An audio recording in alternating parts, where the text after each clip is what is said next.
자, 두 번째 시간은 법규 개론 공통 OT를 하겠습니다.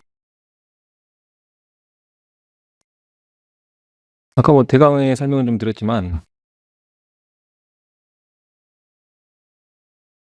자, 개론과 법규가 이제 일정 부분 겹친다고 그랬잖아요.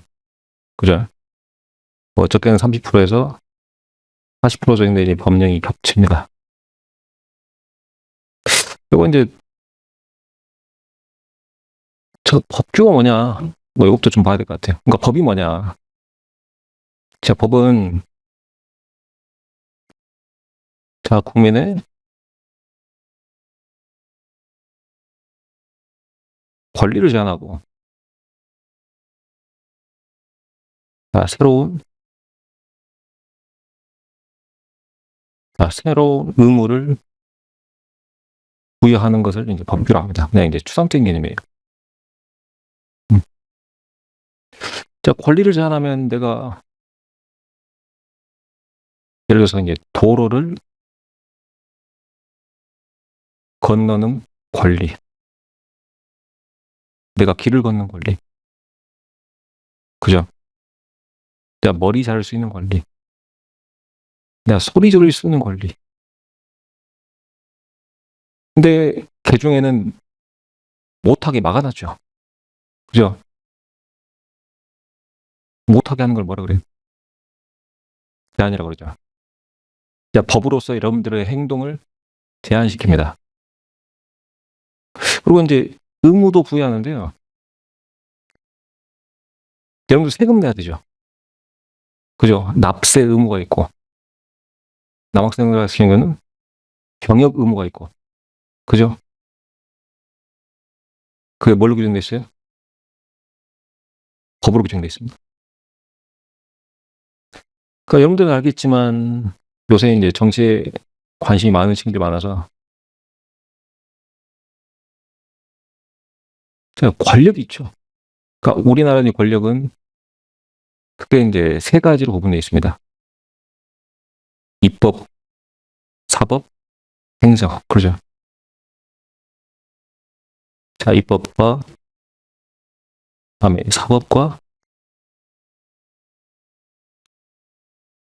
자, 행정부로 이제 구성되어 있습니다.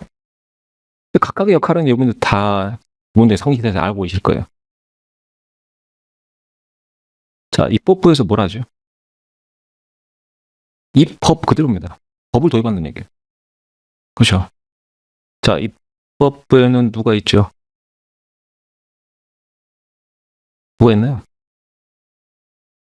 자, 국민들을 대표하는 약 300여 명의 국회의원들이 있어요. 우리 손으로 뽑죠. 우리가 이제 선거에 의해서 뽑고 있습니다.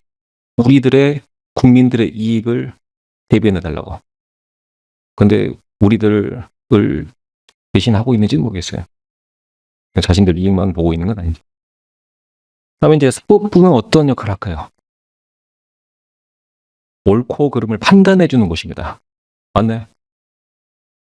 그리고 이제 행정부는 이 권한을 행사하는 곳입니다. 맞죠?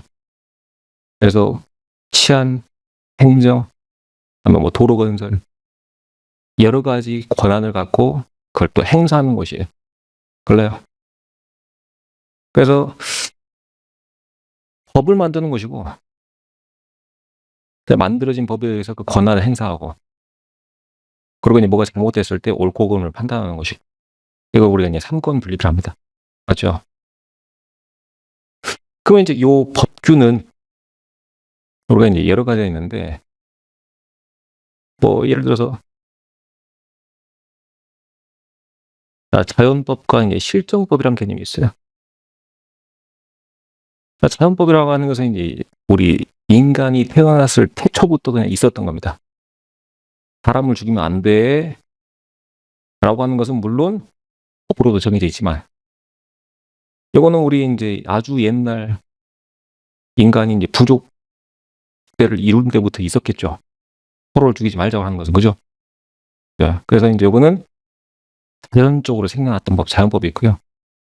그다음에 이제 요 실정법이라고 하는 것은 어떤 국가가 만들어지고 국가를 유지하기 위해서 그 입법기관에 의해서 만들어진 법들을 이제 실정법이라 합니다. 그죠? 그럼 이제 요 실정법의 법규에는 가장 우리나라 최상위법이 있어요. 다들 알고 계시죠? 뭐가 있나요? 우리나라의 근간을 지탱하는 헌법이 있고, 그리고 자, 헌법의 큰 틀 기치 아래 뭐가 있나요? 법률이 있습니다. 자, 요 법률은 어디서 만들어? 자, 입법기관, 즉 대한민국 의회에서 만듭니다. 그리고 너무나도 중요한 내용이 있는데, 이 입법을 할 수 있는 권한은 어디만 있어요? 입법기관에만 있습니다. 대한민국 국회의 전속적인 권한이에요. 전속적 권한. 왜냐하면 이 법을 만들 수 있는 권한을 행정부가 가져가서 쥐락펴락한다. 그러면 요 행정부 대장은 자기 입맛대로 법을 만들어서 국민들을 구속시키고 국민들의 엇박을 하고 그리고 이런 짓을 하겠죠. 그죠? 그야말로 이제 독재가 되겠죠. 그래서 자, 국민들을 대신하는 국회의원들을 우리가 직접 손을 뽑고 국민들을 대변하는 법을 도입해라. 이렇게 이제 권한을 다 찢어놓은 겁니다. 내가 이해하겠나요? 그러면 이 법을 도입할 수 있는 권한은 어디만 있다? 입법기관에만 있다. 그리고 이제 헌법, 우리 최상위법이죠. 헌법을 새로 이제 추가한다거나 헌법을 개정하는 것도 당연히 누가 해요? 입법기관에서밖에 할 수 없는 일이에요. 그렇죠? 근데 딜레마가 있습니다. 자, 무슨 딜레마냐? 자, 대한민국 국회의원들이 전문가긴 합니다. 각 분야에. 근데 몇 명밖에 없어요. 한 300명 정도밖에 없죠. 그러니까 이 사람들이 우리 국가 전반적인 운영에 필요한 모든 디테일한 부분까지 신경 써서 공부도 엄청 열심히 해가지고 아주 디테일하게 입법을 할 수 있다 없다? 없다. 그래서 이 법을 도입할 수 있는 따라합시다. 일부 따라하세요. 아주 일부 권한만 위임을 해줍니다. 일부 권한만. 아, 누구에게?